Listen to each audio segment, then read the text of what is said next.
యూదా ఇస్కరియోతుకు ఒక తంత్రం ఉపయోగించింది. చిన్న చిన్న విషయాలే, పెద్ద విషయాలు కాదు. యేసుక్రీస్తు ప్రభుల వారి యొక్క శిష్యుడైనటువంటి యూదా ఇస్కరియోతు మీద తంత్రం ఉపయోగించింది. అది ఏ తంత్రమో తెలుసా?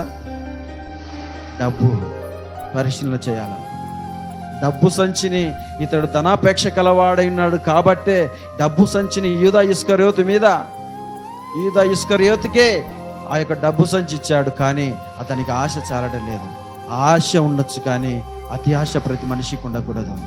ఈ యొక్క యూదా ఇస్కరియోతుకు ఆశ కలిగి ఉన్నాడు కాబట్టే దేవుడు యొక్క డబ్బుల సంచి అతనికే ఇచ్చాడు, తప్పులేదు. కానీ అతి ఆశపడ్డాడు, ఇంకా ధనం ఎక్కువగా సంపాదించాలన్నటువంటి ఒక ఆశ. అపవాది తంత్రం గమనించారా? అతి ఆశ కలిగించి, డబ్బు మీద మనసు కలిగించి యేసుక్రీస్తు ప్రభుల వారి మీద ఉన్నటువంటి మనస్సు తొలగించేటటువంటి విధముగా ఈ యొక్క అపవాది తంత్రాన్ని ఉపయోగించింది.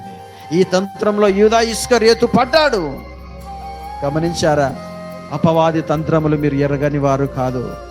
ఈ యొక్క డబ్బు నేను యేసుక్రీస్తుకు దూరంగా మారుస్తుందంటే ఆ డబ్బును త్రోసివేయి. ఈ యూదా ఇస్కరియోతుకు అతని దగ్గర డబ్బులు ఉంచినను కూడా అతి ఆశపరుడై డబ్బును ఆశించి యేసుక్రీస్తు ప్రభుల వారిని అమ్మటానికి సిద్ధపడి అపవాది యొక్క తంత్రంలో పడి తన జీవితాన్ని నాశనం చేసుకున్నాడు. తద్వారా చివరికి మరణాన్ని